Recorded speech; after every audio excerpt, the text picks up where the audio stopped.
अशुगुन होने लगे जब शिशुपाल को वर्ण बना रहे हैं।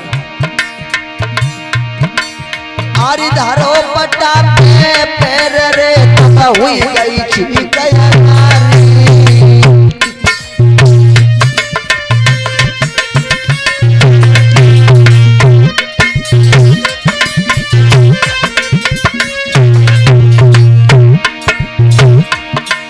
अरे पट्टा सर पट्टो पैर रे, अरे पट्टा सर पट्टो पैर रे और पटक लग गई भारी।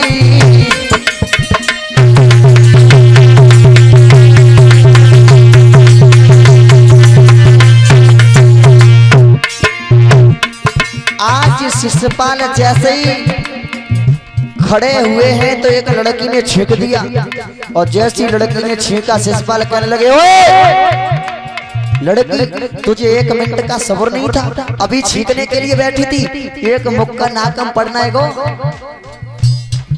बोले कोई बात नहीं है, कोई बात नहीं है, वरना बनाओ। जैसी पटा पर फिर से पैर रखा है तो पैर फिसल गया और शिशुपाल जमीन पर गिर गए। और जैसे शिशुपाल गिरे तो सभी लड़कियां ताली बजा के हंसने लगी। शिशुपाल खड़े हो गए, कहने लगे, ओए लड़कियों क्या पागल हो गई? क्यों हंसी, क्यों हंसी? तो मैं नहीं पता, बहादुर लोग हमेशा गिरते रहते हैं, गिर गए तो क्या हुआ, वरना बनाओ, वरना बनाओ। क्या बोले? अरे पट्टा सर पट्टा पैर रे पटक लग गई भारी।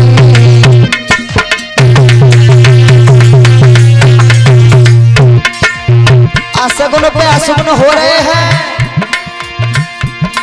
महाराजा बिलैया घर में रोई रही। आज बिलैया, महाराज बिलैया घर में रोई रही। पट्टा सर पट्टा पैर के भाभी बिलैया छत पर रो रही है कि घर में मेरे लाला को ब्याह बिलैया गाय करो।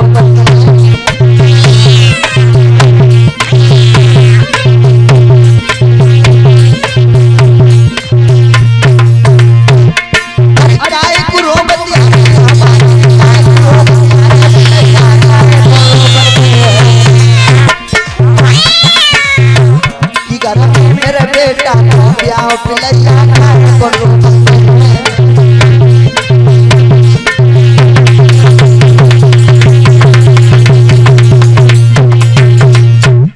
आज मेरे प्यारे भक्तों, जब शिशुपाल वरना बन रहे हैं तो अशगुन पे अशगुन होने लगे। शिशुपाल की भाभी बहुत मना कर रही है लेकिन शिशुपाल किसी की एक भी बात नहीं मान रहे हैं। इधर शिशुपाल वरना बन रहे हैं, सारी सेना से कह दिया सभी तैयार हो जाओ, हम विवाह करने के लिए कुंदनपुर में जाएंगे। और उधर मेरे प्यारे भक्तों, जब ये बात रुक्मिणी को पता चला है कि मेरा भैया रुकम और मेरा विवाह अपने साले के साथ में कर रहा है, तो आज वो रुक्मिणी रोकर कहने लगी, बोली कि मैं मर जाऊंगी लेकिन शिशुपाल के साथ में नहीं जाऊंगी। आज वो रुक्मिणी रो रो कर कन्हैया से कहने लगी, बोली ओरे कन्हैया, अगर तुम नहीं आए यहाँ पर तो मैं मर जाऊंगी लेकिन उस शिशुपाल के साथ मैं नहीं जाऊंगी। आज वो रुक्मिणी क्या कहने लगी हैं?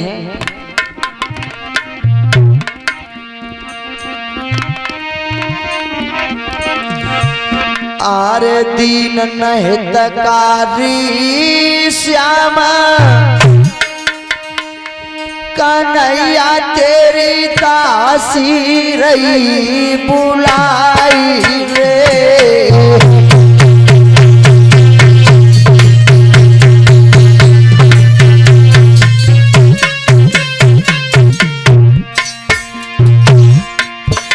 मेरे प्यारे भक्तों, व्यास नंदन श्री सुखदेव जी समझाने लगे, बोले हे राजन परीक्षित, जब शिशुपाल फौज लेकर कुंदनपुर के निकट आ गया, चारों तरफ से उस कुंदनपुर को घेरवा लिया है। रुक्मिणी को पता चला तो रुक्मिणी रोकर कहने लगी, और कन्हैया हितकारी श्याम कांप देर लगाई रे, और मेरे भैया साले ने देख नगर घेर लो आई रे।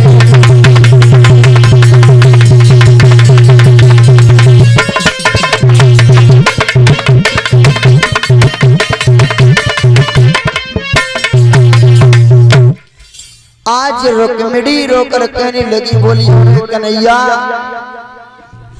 अगर तुम नहीं आए तो मैं मर जाऊंगी, लेकिन शिशुपाल के साथ मैं नहीं जाऊंगी। आज मैया रुक्मिणी की माँ रो रही है, इधर भीष्मक रो रहे हैं कि बेटा ये तुम क्या कह रहे हो, तुम अपने साले के साथ में विवाह करोगे, ये दुनिया वाले हमें मुंह उठाकर बात नहीं करने देंगे बेटा। लेकिन रुकम किसी की बात नहीं मान रहा है। रुक्मिणी द्वार पर बैठी बैठी रो रही हैं। तो आज रुक्मिणी के द्वार सर होकर एक ब्राह्मण देव निकल रहे थे। तो आज रुक्मिणी मैया कहने लगी, बोली ब्राह्मण देव तुम मेरा एक छोटा सा काम कर दो तो मैं तुम्हारा एहसान कभी नहीं भूलूंगी। कहने लगे, बोले रुक्मिणी कौन सा छोटा सा काम है वो बताओ। कहने लगी, बोली ब्राह्मण देव तुम्हें नहीं पता, मेरा भैया रुकुम और मेरा विवाह अपने साले के साथ में कर रहा है। तुम ऐसा करो, मेरा एक पत्र ले जाकर और उस द्वारकाधीश कन्हैया के पास तक पहुंचा दो, मैं तुम्हारा एहसान जिंदगी भर नहीं भूलूंगा। वो ब्राह्मण देव कहने लगे, बोले बेटा रुक्मिणी मैं तेरा पत्र तो ले जाता, लेकिन मेरी वृद्ध अवस्था है और मुझ पर चला नहीं जाता है, कैसे पहुंचाऊंगा। रुक्मिणी रोकर कहने लगी, बोली कहे ब्राह्मण देव अगर तुम और ये पत्र नहीं लेकर जाओगे तो मैं अपने प्राणों की आहुति दे दूंगी, लेकिन उस शिशुपाल के साथी में शादी नहीं करूंगी। आज मेरे प्यारे भक्तों वो ब्राह्मण देव कहने लगे, बोले रुक्मिणी हमें एक बात बताओ, क्या तुमने कभी और उस द्वारकाधीश कन्हैया को देखा है। रुक्मिणी कहने लगी, हाँ देखा है। बोली कहाँ देखा है। कहने लगी कहाँ देखा है। तो रुक्मिणी क्या बताने लगी, बोली पंडित जी मैंने कन्हैया को देखा है, और कब देखा है वो सुने।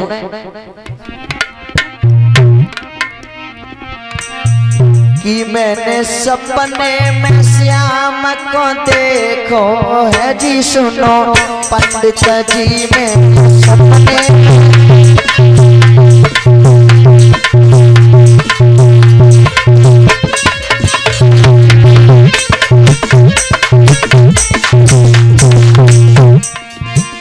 आज वो रुक्मिणी कहने लगी, बोली कि मैंने सपने में श्याम